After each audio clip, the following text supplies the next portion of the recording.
Prefiero un rincón en la casa. A veces hay personas que no entienden la importancia de la iglesia. Hay muchos cristianos que por la mentalidad de Occidente que tenemos, vivimos aislados.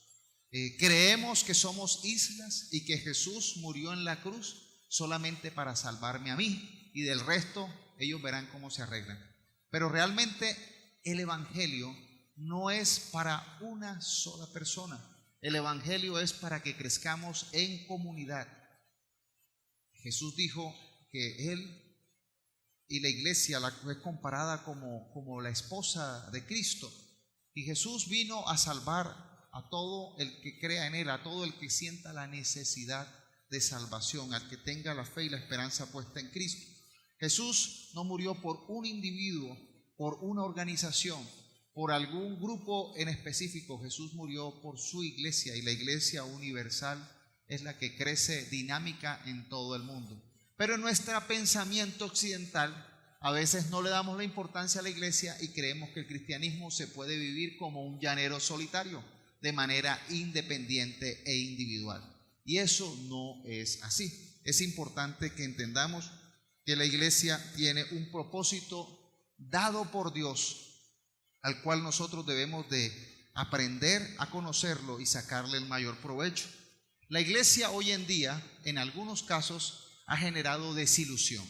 Algunas iglesias, algunos pastores, algunas organizaciones han desilusionado, pero no podemos caer en el error de generalizar todo por algunos cuantos que han cometido ciertos errores, equivocaciones. El mismo Señor Jesús dijo que al final de los tiempos habrán muchos falsos cristos, falsos profetas, falsos maestros que harán hasta señales y engañarán incluso a los que son santos. Debemos de tener cuidado realmente de esto. La iglesia no es un lugar para jerarquizar, no es un lugar para sentirme como en un club en el cual formo parte de una élite especial, porque entramos en una equivocación y en un problema. ¿Están contentos? Los veo como tristes, cansados. Voy a comenzar con un chiste, ¿les parece? Para un poquito romper el hielo.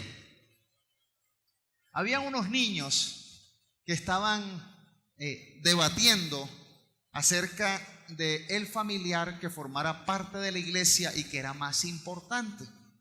Entonces dice el primer niño: yo tengo un tío que es cura y la gente le dice padre, todos le dicen padre. Y dice otro niño: yo tengo un tío que es cardenal y todos le dicen eminencia.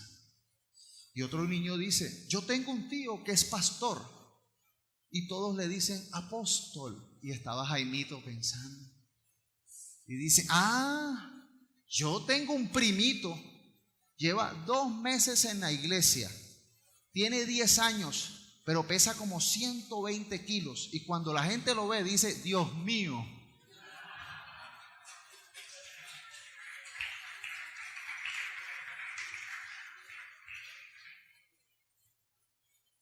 La iglesia, algunos han creído que es un lugar para generar una élite especial, y no es así. Jesús murió por los necesitados, por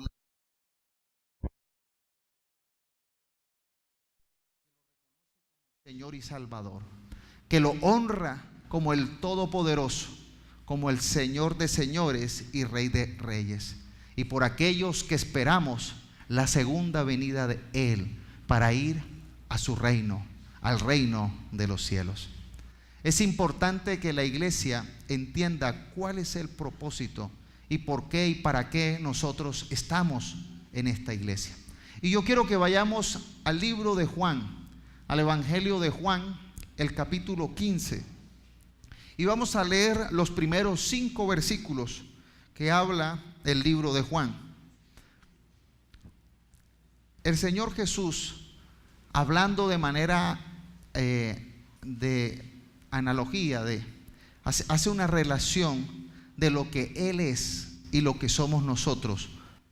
Dice Juan capítulo 15: yo soy la vid verdadera, dice el Señor Jesús. Y mi Padre es el labrador. Él corta de mí toda rama que no produce fruto y poda las ramas que sí dan fruto para que den aún más. Ustedes ya han sido podados y purificados por el mensaje que les di. ¿Qué dice el versículo 4? Permanezcan en mí y yo permaneceré en ustedes. Pues una rama no puede producir frutos si la cortan de la vid. Y ustedes tampoco pueden ser fructíferos a menos que permanezcan en mí. Ciertamente yo soy la vid, ustedes son las ramas. Los que permanecen en mí y yo en ellos producirán muchos frutos, porque separados de mí no pueden hacer nada. El primer punto importante de por qué o para qué, y ahora que estoy en la iglesia, ¿qué? ¿Por qué debo estar en esta iglesia, en la iglesia local? Porque separados de Cristo no podemos hacer nada. Cuando yo estoy asistiendo a la iglesia, cuando yo permanezco en la iglesia, estoy en un proceso de enriquecimiento, en un proceso de crecimiento, donde soy nutrido de esa savia, así como la rama es nutrido de la vid.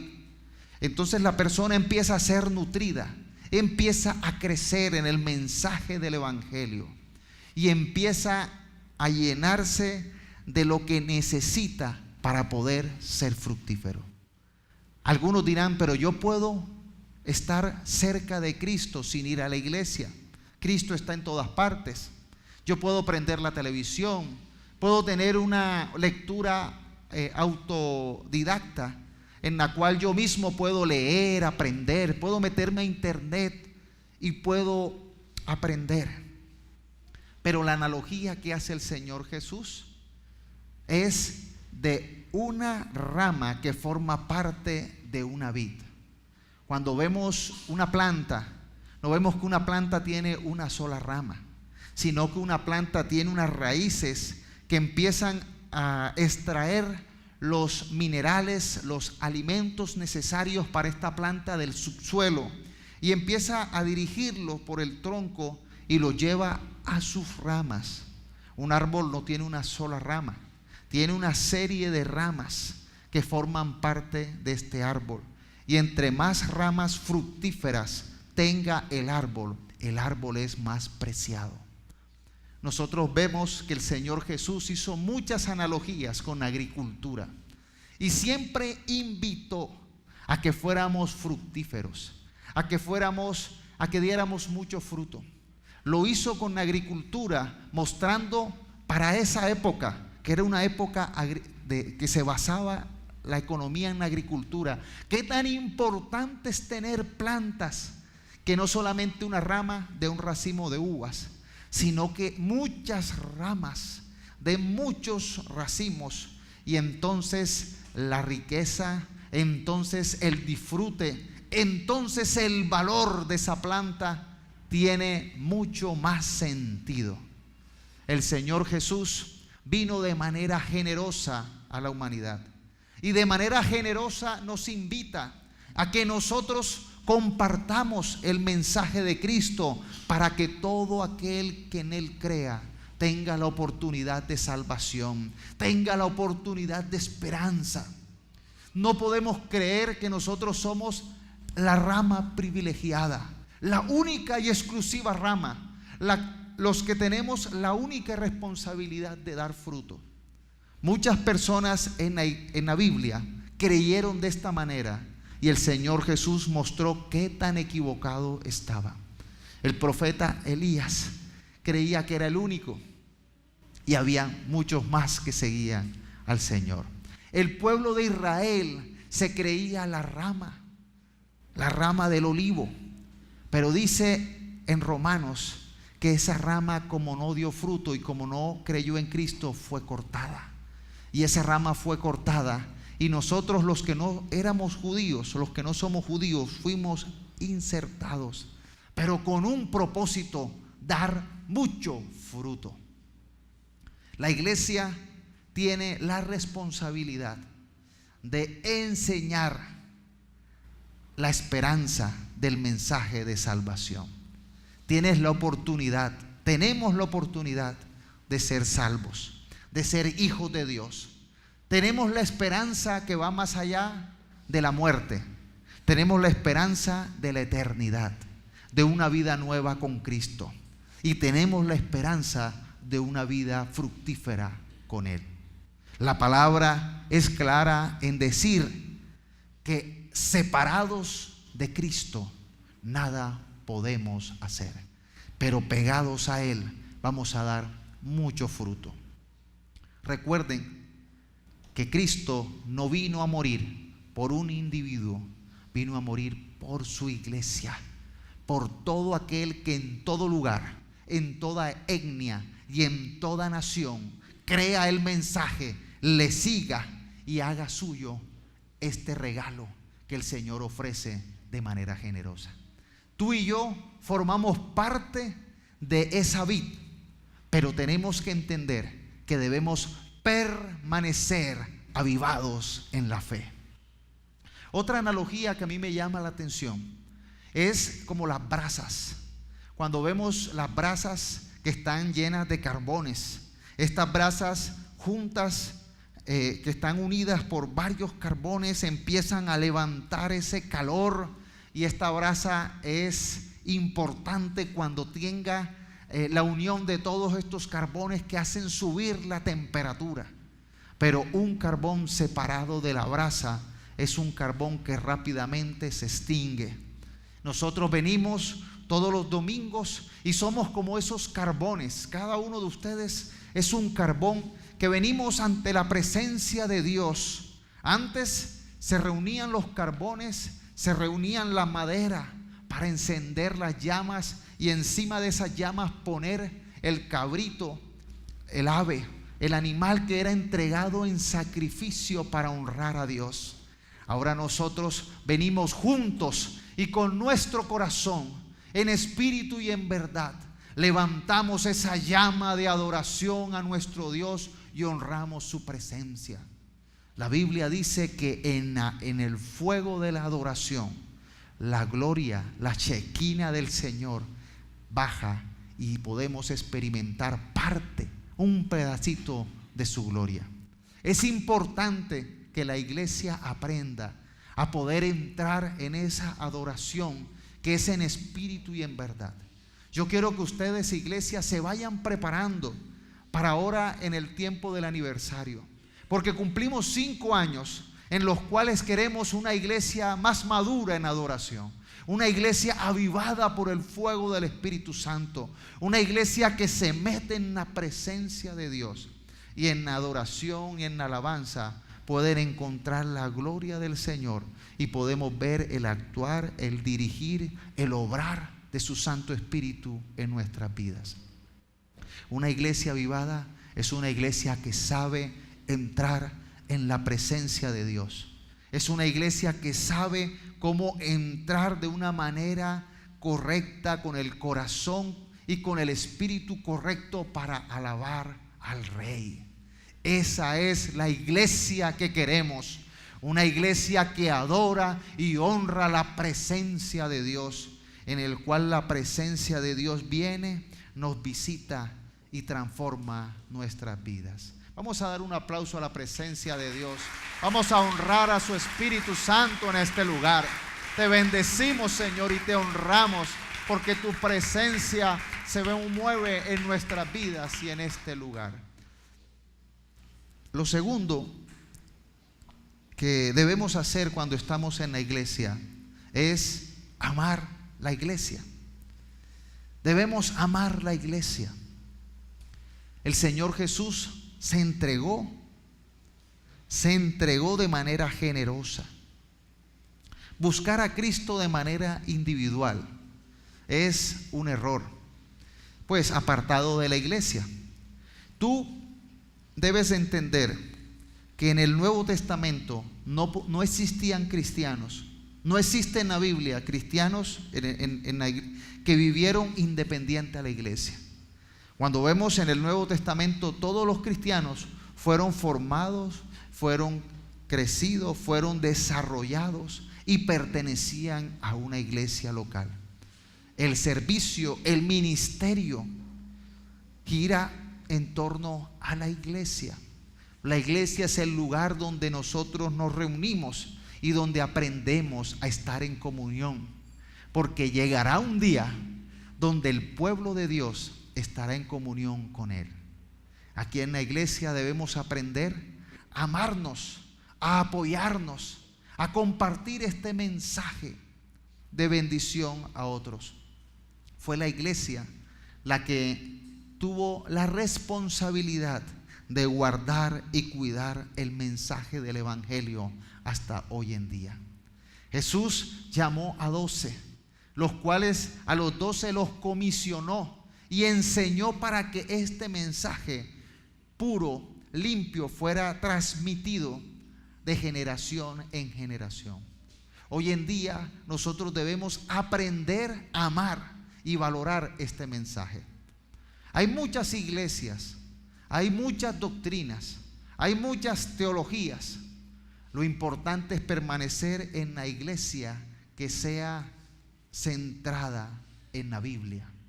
Lo importante es nosotros amar y valorar esa iglesia que tiene como centro la palabra de Dios, que se ciñe, que obedece la palabra, que es respetuosa a ella. Es importante que nosotros diferenciemos cuál es la iglesia que está ceñida a la palabra de Dios y cuál es la iglesia que tiene doctrina de hombres, ideas humanas, tradiciones inventadas. Y es responsabilidad nuestra permanecer en la sana y verdadera iglesia de Cristo. No se dejen confiar con que la iglesia más antigua, la iglesia que viene de la tradición tal, porque la historia ha demostrado que la tradición ha degenerado la iglesia, que la iglesia se ha descuidado y ha dejado de ceñirse a las escrituras y empezaron a inventarse y añadirse cuentos, y la iglesia llegó al estado más oscuro, y fue en la época del oscurantismo donde la iglesia mostró lo bajo que podía llegar, la barbaridad más atroz, las guerras, los abusos, los atropellos, las injusticias más grandes se cometieron por supuestamente personas que seguían una iglesia, pero que no respetaba la palabra y el mensaje del evangelio de Cristo. Es importante que cada uno de nosotros esté siempre velando, aprendiendo si la doctrina que usted recibe en la iglesia es la doctrina de la palabra, porque por eso la palabra es la palabra de Dios y está cerrada. Desde Génesis, Apocalipsis, la revelación está cerrada. Ya no hay añadidura. El Señor Jesús dijo: no, ni una coma ni una tilde será quitada o será añadida de su palabra. Y el que la quite y el que la añada será maldito. Anatema. Es importante que nosotros entendamos la importancia de una iglesia centrada en la Biblia y permanecer y vivir y estar establecidos enriqueciéndonos de ella, porque entonces seremos como el hombre que habla el Salmo 1, estaremos como ese árbol frondoso sembrado junto a corrientes de agua viva, que da sus hojas a tiempo, sus frutos a tiempo, su hoja no cae, permanece estable. Debemos amar la iglesia pura de Cristo, la iglesia centrada en la Escritura. La iglesia, como les decía el domingo pasado, es la eclesía, la asamblea de aquellos que se reúnen en búsqueda de Cristo. Aquellos que siguen el mensaje de Cristo, que valoran y respetan el mensaje del Evangelio. Hoy en día vemos muchas iglesias de Cristo, pero cuando vemos lo que enseñan, no enseñan la doctrina de Cristo, sino doctrinas de hombres, inventos humanos, tradiciones erradas que están pervirtiendo y adulterando el verdadero evangelio. Yo amo la iglesia porque muchas personas, por cuidar este mensaje, dieron la vida, porque este mensaje ha sido enriquecido y abonado con la sangre de santos que se han comprometido a compartir el evangelio de la verdad. En momentos oscuros, en momentos hostiles, este mensaje ha sido predicado. Para aquellos que lo han recibido ha sido salvación, pero para aquellos que lo rechazan ha sido condenación y juicio. Porque el Señor Jesús abrió un camino de esperanza, abrió un camino de bendición para la humanidad. Yo no entiendo por qué tanta persecución humanamente. No entiendo por qué tanta persecución a un evangelio que te invita a tener esperanza de vida eterna, a un evangelio que te invita a no tener temor a la muerte, a un evangelio que te invita a ser fructífero. Pero como las fuerzas del enemigo están vigentes aún en este mundo, el mundo vive hoy una guerra, vive hoy una tribulación, porque las tinieblas quieren entorpecer el mensaje del evangelio. Pero hay una promesa para la iglesia, y es que las puertas del mismo infierno no podrán contra su iglesia, porque este mensaje será predicado en todos los lugares, aunque exista oposición, hasta que Cristo venga por su iglesia. La iglesia tiene una responsabilidad. El Señor Jesús le dejó a la iglesia la responsabilidad de buscar por todos los lugares aquellas personas que van a formar parte de su pueblo. Y es importante que nosotros entendamos y amemos esta iglesia por la cual Cristo murió, porque la iglesia es el instrumento por el cual tú y yo vamos y compartimos del mensaje de salvación y nos reunimos para crecer en Cristo y para poder aprender de su palabra. Por eso damos gracias a Dios por este lugar que nos dio. Por eso damos gracias a Dios porque en este país no somos perseguidos por compartir el evangelio. Por eso damos gracias a Dios porque tenemos libertad para hablar, para compartir. Y podemos nosotros compartir de manera cómoda el mensaje.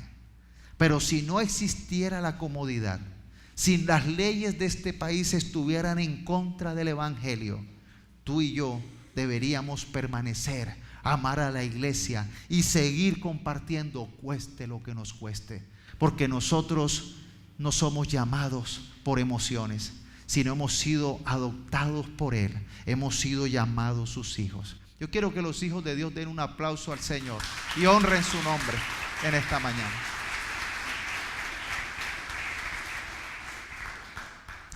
El libro de Tito, la carta de Tito, el capítulo 2, el versículo 14, mire lo que dice, hablando de Jesús. Él se entregó por nosotros para rescatarnos de toda maldad y purificar para sí un pueblo elegido, dedicado a hacer el bien. El Señor Jesús se entregó para rescatar, no a una sola persona, no a David, no a Mateo, no a Lucas. El Señor Jesús vino y se entregó para rescatarnos de toda maldad y purificar para sí un pueblo escogido. Esta iglesia tiene el nombre del poblado, la región, el barrio, pero también el pueblo de Dios. Somos el pueblo de Dios, el cual el Señor compró con alto precio, con sufrimiento de sangre. Valoremos ese precio, valoremos ese esfuerzo, valoremos ese amor y compartamos este mensaje de esperanza a toda la humanidad, la cual el Señor vino a rescatar. Juan 3:16 dice que Dios amó tanto al mundo que dio a su único Hijo, para que todo aquel que en Él crea no se pierda, sino que tenga vida eterna. El Señor envió a su Hijo no para condenar el mundo, sino para salvarlo. Pero aquellos que rechazan al Hijo y el mensaje del Evangelio, viene la condenación. Pero aquellos que lo aceptan son parte del pueblo de Dios. Tú y yo, si estamos aquí y hemos aceptado a Cristo y el mensaje de salvación, podemos decir que pertenecemos a su pueblo y tenemos la esperanza de que Él es nuestro Rey, Él es nuestro Señor, Él provee para nuestra vida, Él nos dará la vida eterna, lo que Él prometió para nosotros. Por eso, amemos la iglesia, valoremos cuántas personas han sufrido. Cuando yo estaba estudiando en el seminario teología, pude conocer hijos de padres que murieron mártires por el Evangelio. Hace unos pocos años, 40, 50, 60 años, en Colombia, algunas personas por profesar ser cristianos eran perseguidos, amenazados, golpeados, heridos y asesinados. Yo tuve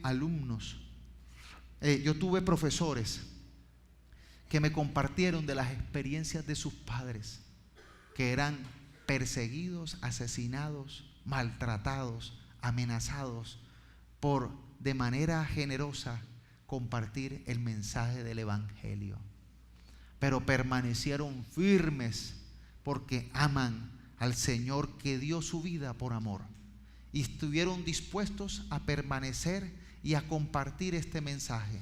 Y hoy esta iglesia puede compartir y puede crecer en un ambiente de paz, en un ambiente de tranquilidad. Pero que la paz y la tranquilidad no nos duerman.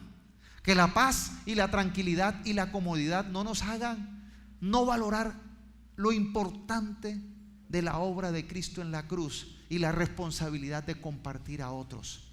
Necesitamos ser activados por el poder del Espíritu Santo. Que el Espíritu Santo nos recuerde el amor tan grande y nos haga sentir el amor tan grande de Dios por nosotros y por la humanidad, y que nosotros tengamos la responsabilidad de compartir este mensaje a muchos. Hay que amar la iglesia, la buena iglesia.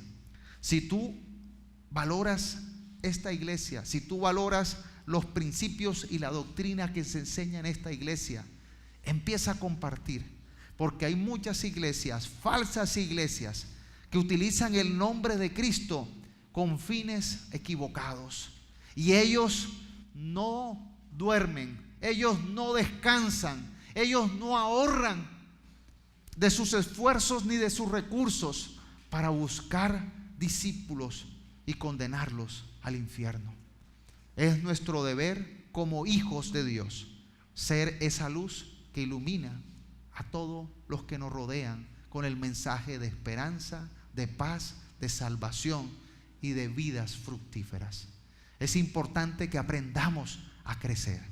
Aquí en la iglesia brindamos cursos, capacitaciones, brindamos también la posibilidad de reunirnos, de oración, de crecer, para que tú no digas que no tuviste la oportunidad de conocer, para que no digas, fue que como no tuve, no es que no me enseñaron, es que no hubo quien me enseñara.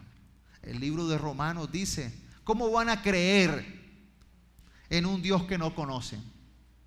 ¿Y cómo van a conocer si no hay quien les predique y quien les enseñe? ¿Y cómo va a haber alguien que predique y les enseñe si no ha sido enviado? Hermosos son los pies de los mensajeros del mensaje de la paz, del Evangelio de Dios. Debemos de valorar la oportunidad que tenemos de poder crecer juntos, llenos de la presencia y de la palabra de Dios.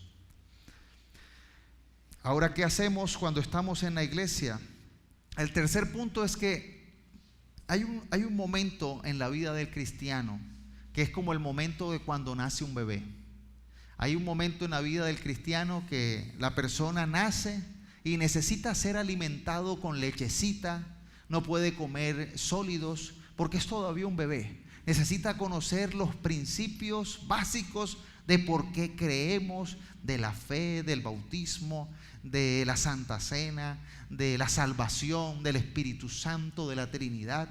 Y empieza esta persona a enriquecerse de los conocimientos básicos de Dios. Pero llega un momento en que ya este niño ha crecido y empieza a desarrollar sus deberes como hijos. Y cuando este hijo es más grande, ya tiene la oportunidad de ser útil y de servir en la iglesia. En la iglesia no solamente vienes como un espectador a escuchar, a recibir, sino también tienes la posibilidad de poder poner en práctica de ese amor, de poder amar a tus hermanos, de poder servir a otros. Cuando a Jesús le preguntaron los fariseos cuál era el mandamiento más importante, recuerden que los fariseos eran esas personas que vivían llenas de leyes, de obligaciones, que tenían que hacer todo al pie de la letra para tratar de ganarse la benevolencia de Dios. Y el Señor Jesús rompe sus pensamientos y les dice: con que hagan uno solo es suficiente. Amarás a Dios sobre todas las cosas, con toda tu mente, con todas tus fuerzas, con toda tu alma y con todo tu corazón. Y amarás a tu prójimo como a ti mismo. Si tú haces esto, cumples toda la ley. Si tú quieres ser un cristiano que sabe usar sus derechos, que no solamente dice Señor, Señor, sino que hace la voluntad del Padre, entonces debe ser un cristiano que lo amas a Él como primero y amas a tus hermanos como a ti mismo. Cuando tú cumples este mandamiento del amor, estás cumpliendo toda la ley.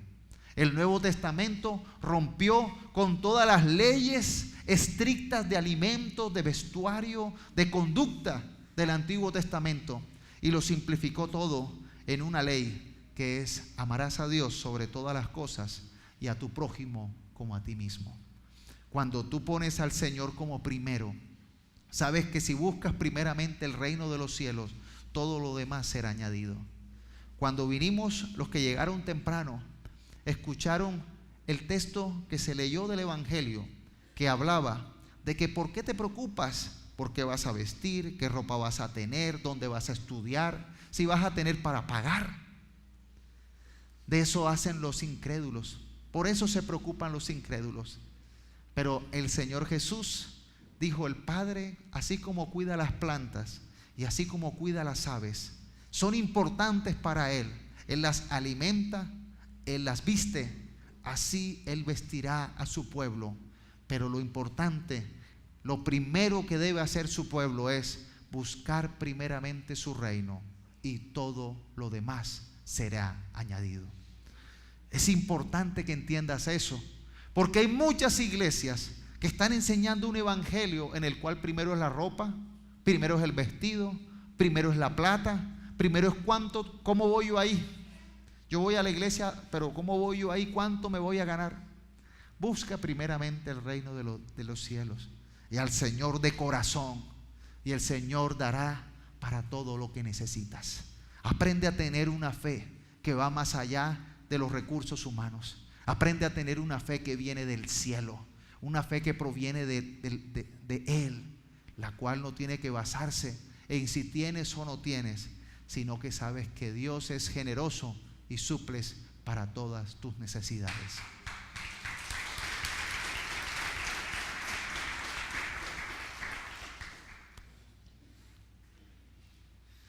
Aprendamos a servir al Señor.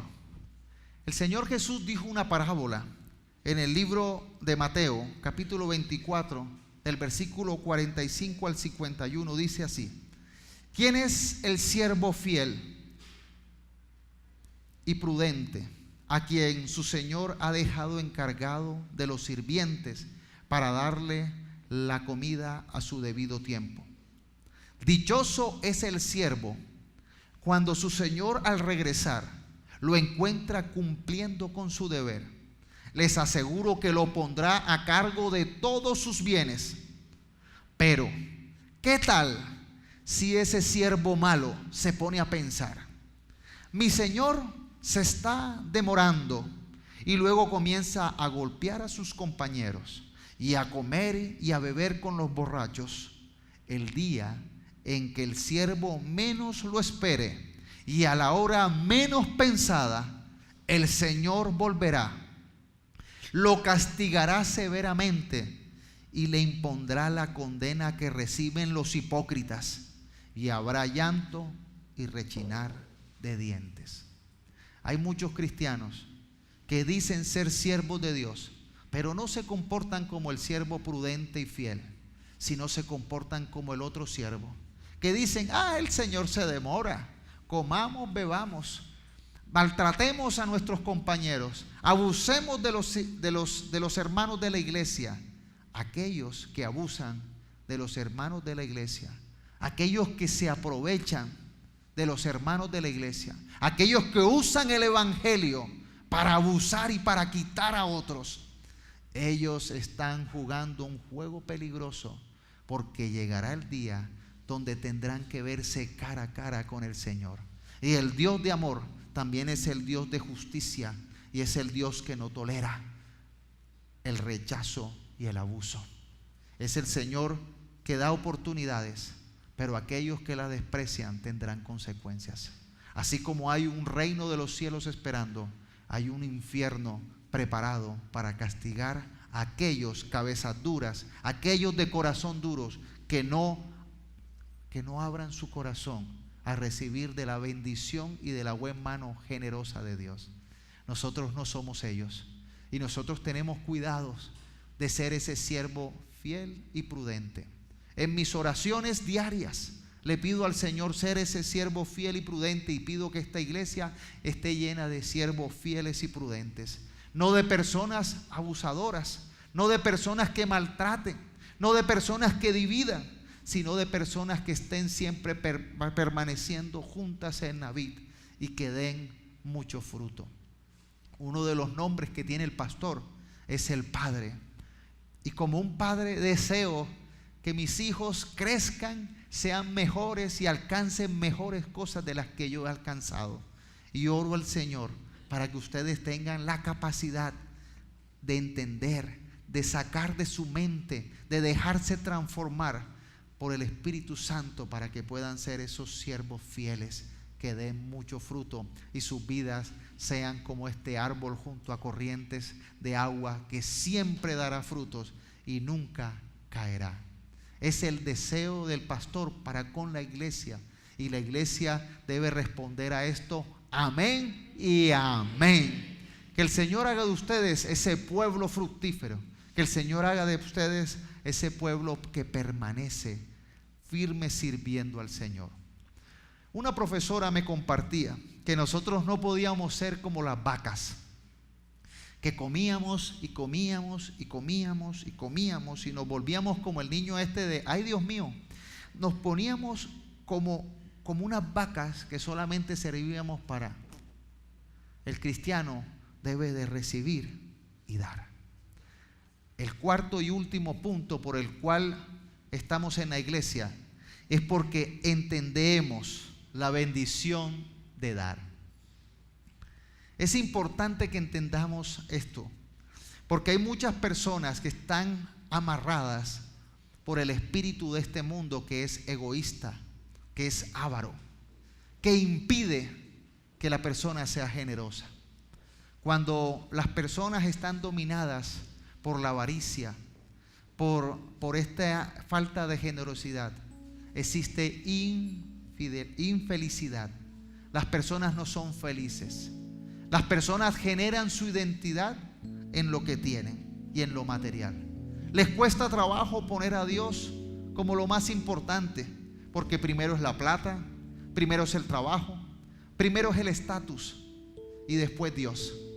Pero cuando nosotros somos transformados por el Espíritu Santo y dejamos a un lado y cancelamos ese egoísmo, cancelamos esa avaricia que este mundo nos muestra. Nuestra identidad no está basada en lo que tenemos, sino en el Dios de la gracia que nos favorece. Entonces podemos nosotros poner a Dios en primer lugar. La bendición de dar es una bendición que solamente proviene de Dios, porque Dios dio el ejemplo. Dios dio a su Hijo, lo más importante. Jesús, dice la palabra, que no escatimó el ser igual a Dios, sino que se despojó de su forma de Dios. Se hizo semejante a nosotros, y más que o menos que semejante a nosotros, se hizo esclavo, se hizo siervo, y fue obediente hasta la cruz. No hay mayor prueba de generosidad de un Dios que se incomoda, que sufre, que se humilla para darnos salvación.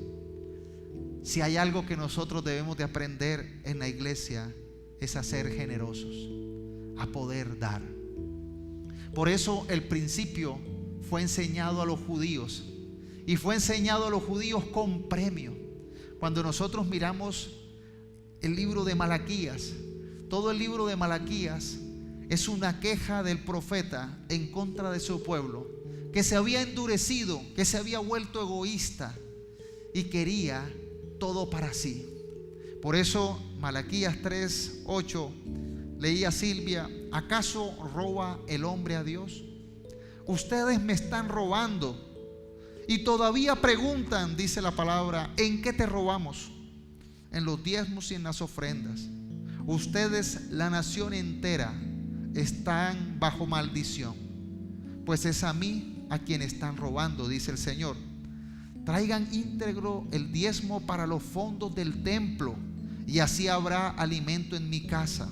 Pruébenme en esto, dice el Señor Todopoderoso, y vean si no abro las compuertas del cielo y derramo sobre ustedes bendición hasta que sobreabunde. Exterminaré la langosta para que no arruine sus cultivos, y las vides en los campos no pierdan su fruto, dice el Señor Todopoderoso. Entonces todas las naciones los llamarán a ustedes dichosos, porque ustedes tendrán una nación encantadora, dice el Señor Todopoderoso. El Señor enseñó el principio de dar a los judíos, y los judíos tienen fama de... Pero el Señor les enseñó con un premio a su pueblo: aprendan a dar diezmos y ofrendas para el templo, y el Señor alejará la langosta.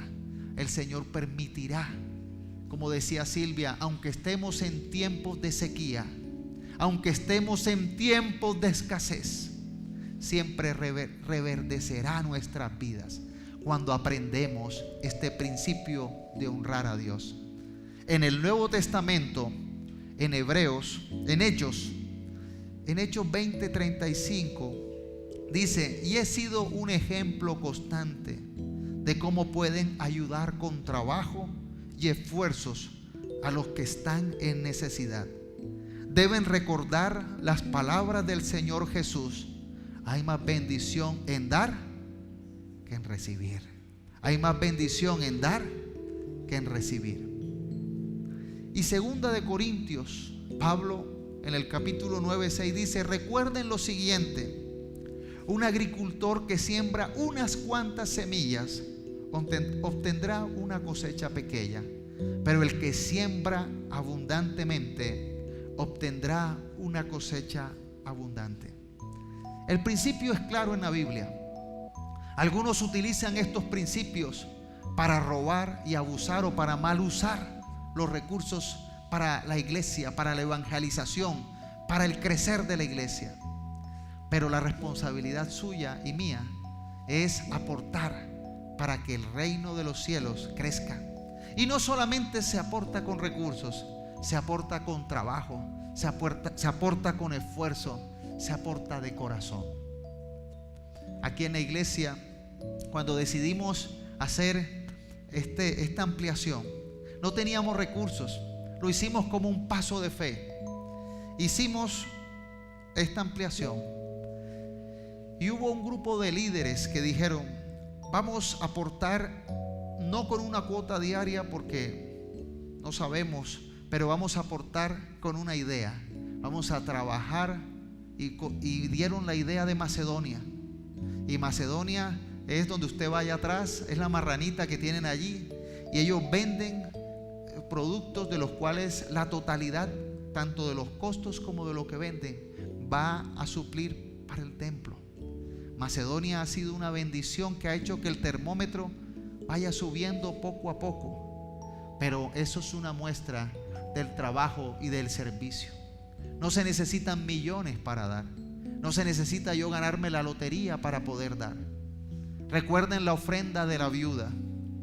El Señor Jesús estaba allí viendo cómo daban ofrendas. Y había gente que traía grandes cantidades de dinero, pero daban lo que les sobraba. Pero llegó una mujer que dio la moneda más pequeña, pero era todo lo que tenía. Qué duro es para a veces el que poco tiene, da lo poco que tiene, porque tampoco es que sea mucho. Dio, pero lo dio con su corazón. Y el Señor Jesús no dijo: ay, pobrecita, devuélvale a la viejita esa moneda. Uy, no, esa pobre viejecita no va a tener con qué comprar el pan. El Señor Jesús la exaltó. Aprendió el principio de ser generoso.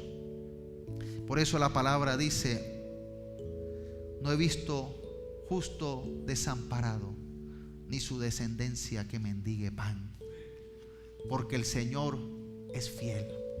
Cuando nosotros caminamos y aprendemos a ser generosos, el Señor abre compuertas de los cielos para bendecirnos. No solamente es dinero, es una actitud de entrega, es tu vida completa. Algunos llegan y me dicen: pastor, dígame cuánto tengo que dar para que el Señor aumente mi salario. No es así, no es un trueque, no es que tú vas a canjear con Dios. Dios mira tu corazón, así como vio el corazón de todos los que aportaban y daban grandes sumas, pero no lo daban con un corazón correcto. Hasta que llegó una mujer y dio lo poco y fue exaltada. El Señor es el que provee, y Él provee de maneras milagrosas, por encima de tus capacidades.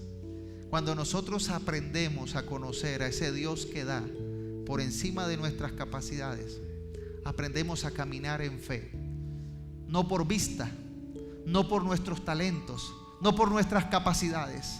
Aprendemos a confiar en el Dios dador de todo, en el Dios que humilla a los sabios, cogiendo a los niños y a lo despreciado. Por eso hay que ser como niños, un corazón que confía, un corazón que camina. Y por eso nosotros podemos ser como niños en la iglesia. Porque aunque llegues con 50, 60 años, 70 años de edad a la iglesia, 80 años de edad, empiezas en un nuevo nacimiento. Por eso el Señor Jesús le respondió al fariseo que había llegado en la noche: Señor, ¿cómo hago para pertenecer al reino de los cielos? Es necesario que nazcas de nuevo. Pero ¿cómo voy a volver a entrar al vientre de mi madre ya tan grande y tan viejo y salir? El que no nace de agua y del Espíritu no puede entrar al reino de los cielos. Es necesario la conversión. Es necesario venir arrepentidos a Cristo, nacer en las aguas bautismales y llenos del poder del Espíritu Santo, para que volvamos a tener una nueva oportunidad en el Señor. Quienes necesitan una nueva oportunidad en Cristo, levanten las manos, cierren sus ojos allí y vamos a hacer una oración al Dios bueno que nos escucha, al Dios que abrió una puerta, una compuerta de bendición para nosotros en la cruz. Yo quiero que tú traigas esa necesidad en esta mañana al Señor y le digas: Señor Jesús, te necesito. Señor Jesús, te buscaré primero, buscaré tu reino, viviré una vida justa, transformaré mi corazón y mi mente, me dejaré mover, me dejaré guiar por tu palabra. Permíteme experimentar tu voluntad, buena, agradable y perfecta para mi vida. Necesito, Señor, nacer de nuevo. Necesito, Señor, que nazca de nuevo la esperanza en mi vida. Necesito, Señor, nacer de nuevo a la fe. Algunos han perdido la fe. Algunos han entrado en la monotonía. Algunos se han olvidado de lo importante y lo valioso que ha sido el sacrificio de Cristo en la cruz. Y han buscado en los placeres y en este mundo lo que el Espíritu Santo les brinda: paz, seguridad e identidad. Este es el momento para pedir perdón, para decirle: Señor Jesús, perdóname, porque he endurecido mi corazón, porque he dejado apagar el fuego del Espíritu Santo en mi vida. Algunos ni siquiera han experimentado el fuego y la presencia del Espíritu Santo.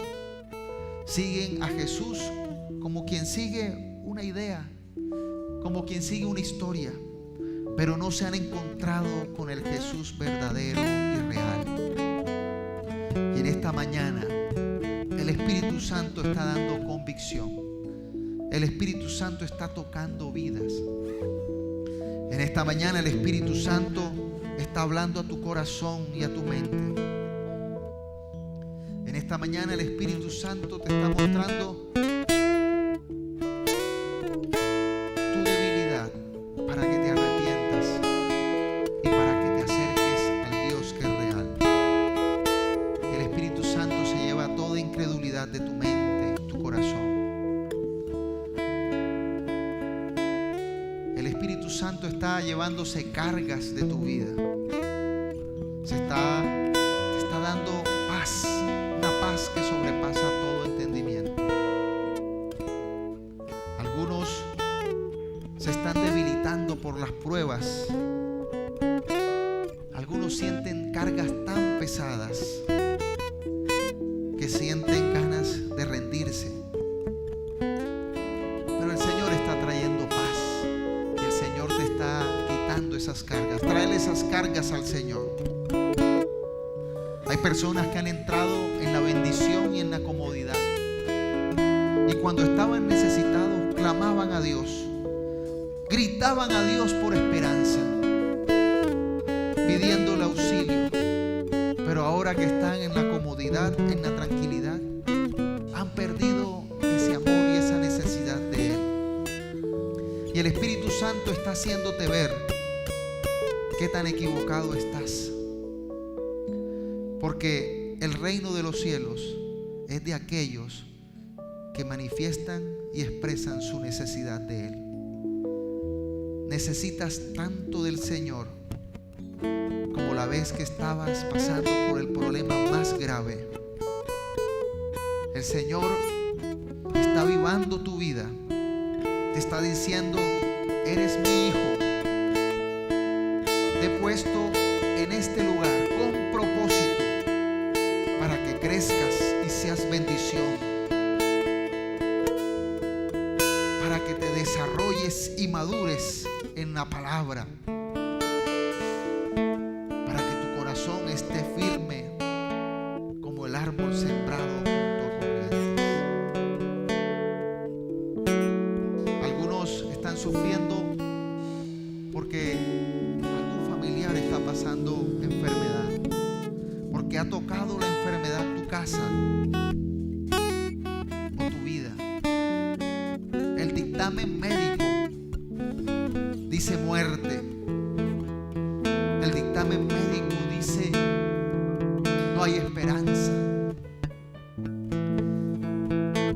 La deuda dice es impagable. El problema te grita no se puede solucionar. Entrégale eso imposible para Dios y pídele: Señor, haz un milagro en mi vida. Haz un milagro en mi vida. Haz un milagro real. Por tu misericordia, demuéstrame que eres real. Interven en mi vida.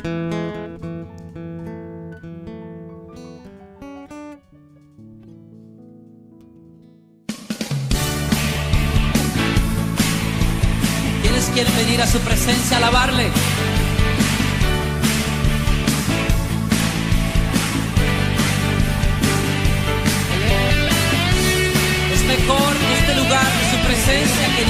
nuestro lugar sobre la tierra.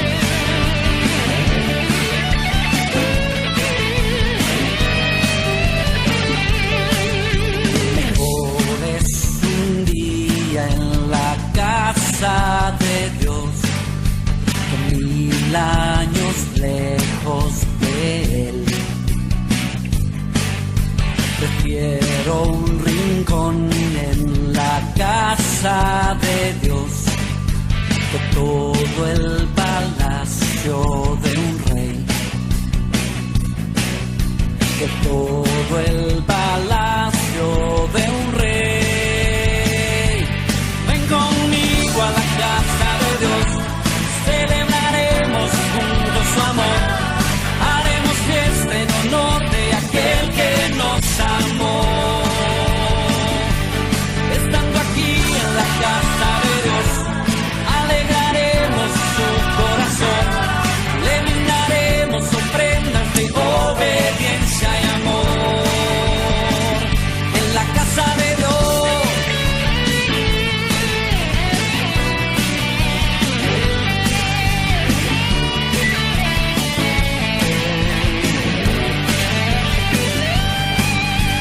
Arde mi alma, arde de amor por aquel que me dio la vida. Por eso le anhelo